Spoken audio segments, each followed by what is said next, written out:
Have any Democrats made such a clear case against attacking Venezuela?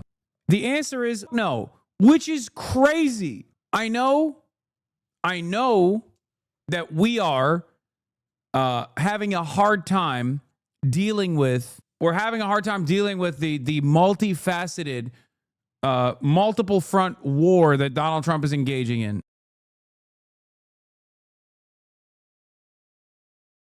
Oh, I wanted to talk about this. And yeah, I lost the playlist. Thank you, Themasius. So the New York City mayor debate is going to start.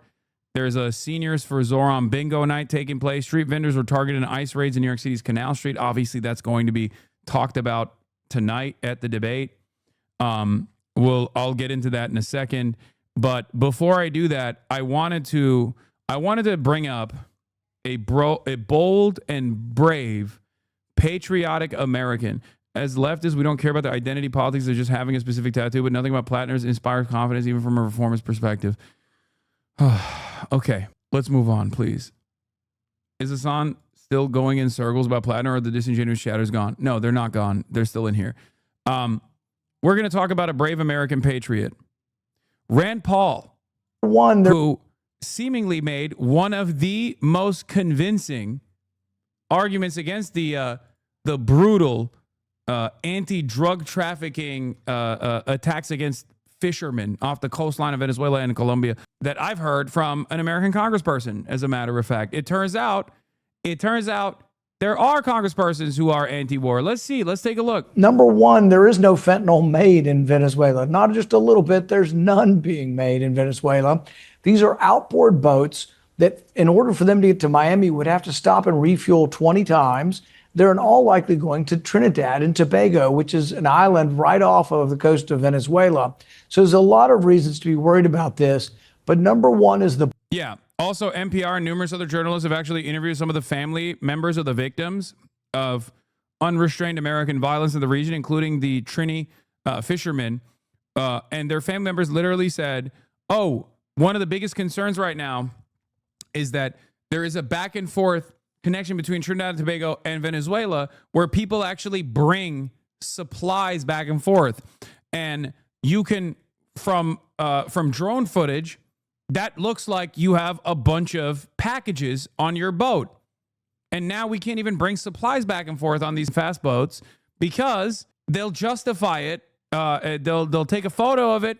They'll destroy it. They'll destroy the boat, the fishermen, or the people who are trading supplies and whatnot.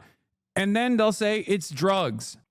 Broader principle of when can you people indiscriminately? When you're at war. That's why when we declare war, it's supposed to be done by Congress. It's supposed to be thoughtful. It's supposed to be debated. And we're not supposed to do it willy-nilly. And then when you have war, you just people in the war zone. Why is he attacking Trump? Does he think he can attract Dems to his dumbass libertarian agenda? No, not everything that some politicians engage in is cynical. I need you to understand something. There are some kooky-ass politicians, and they've always existed in American Congress. He's one of them.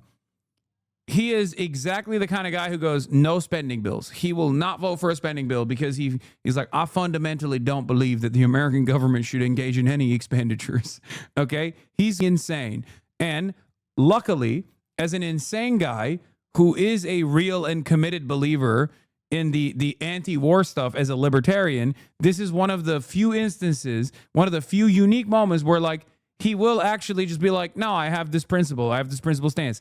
It's a bit like Thomas Massie, right? Thomas Massie is a monster on every other issue. And yet when it comes to Israel, Thomas Massie's like, no, dog, they're doing a genocide. No weapons for genocide.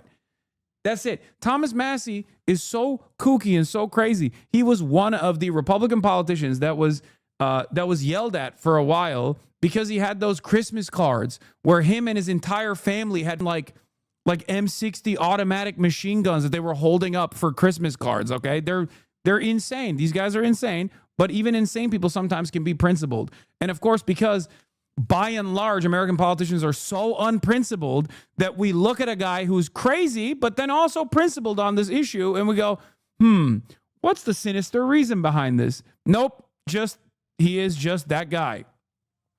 Okay? It's a broken clock style situation. Okay? In the tax world, Rand Paul refuses to sign any income tax treaty.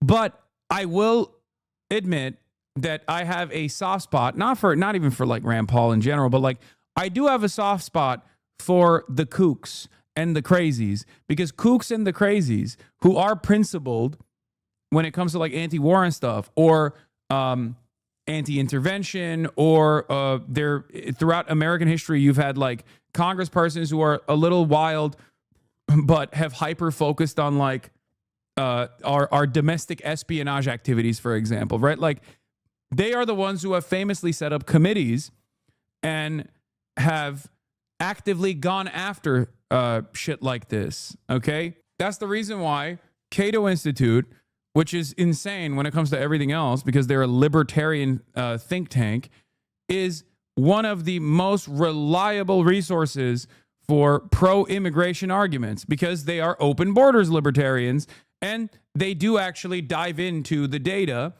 and conduct studies on, for example, one of the most famous ones that I use all the time is the crime study conducted on non-citizens, undocumented non-citizens and their proclivity towards crime versus documented non-citizens and their proclivity towards crime versus U.S.-born American citizens and their proclivity towards crime. That is a Cato Institute study. This guy said there are open border libertarians. Damn, brother, libertarians back in the day before Trump were anti-cop, pro-drug abolition, and open borders, for open borders. The longest time used to be the jokingly referred to as the pot smoking Republicans. Okay, that is what they are supposed to be, and some of which are so crazy that they would sincerely argue at the libertarian Libertarian Party's elections. They would sincerely argue against like licenses, driver's licenses. Okay, do you hear what I'm saying? Driver's licenses. Libertarians also used to be anti-surveillance state. Donald Trump obviously took a lot of that, took a lot of the motion off of libertarians and made them all loyal servants of the police state. But yeah, here, if you want to get a little taste, here is Gary Johnson supporting and going up against someone who I've debated as well, Larry Elder, and getting booed at the libertarian debate for supporting driver's licenses. That's real. Should someone have to have a government-issued license to drive a car? Hell no. What's next? Requiring a license to make toast in your own damn toaster? The license to drive? You know, I'd like to see some competency exhibited by people before they drive. Is this a SNL skit?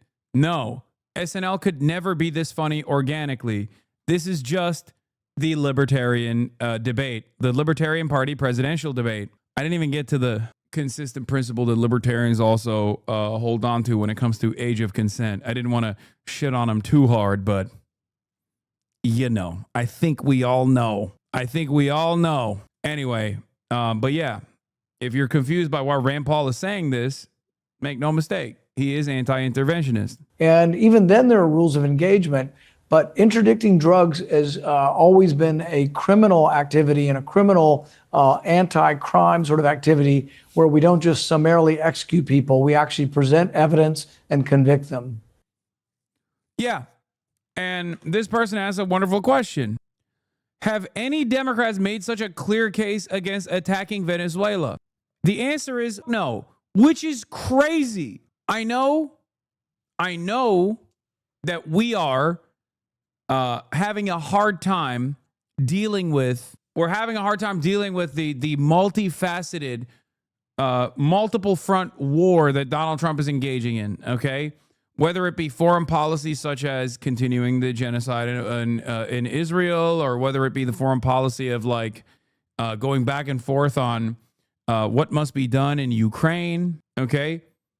Or whether it be blowing up random fishermen boats off the coast of Venezuela as he entertains going to war with Venezuela, hot war, real war. And yet, Democrats are silent on this. As Trump openly plots regime change in Venezuela, top Dems' response ranges from silence to half-hearted opposition.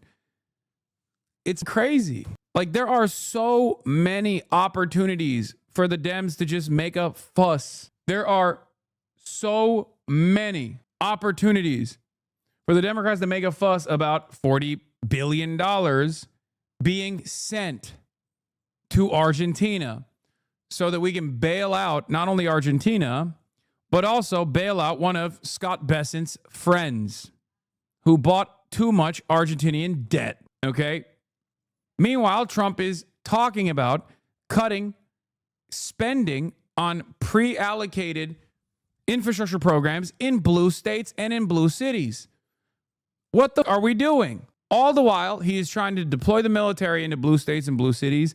All the while, he's trying to foment some kind of race war. All the while, he is sicking ICE, an unaccountable federal law enforcement apparatus, on unsuspecting migrants and also citizens alike.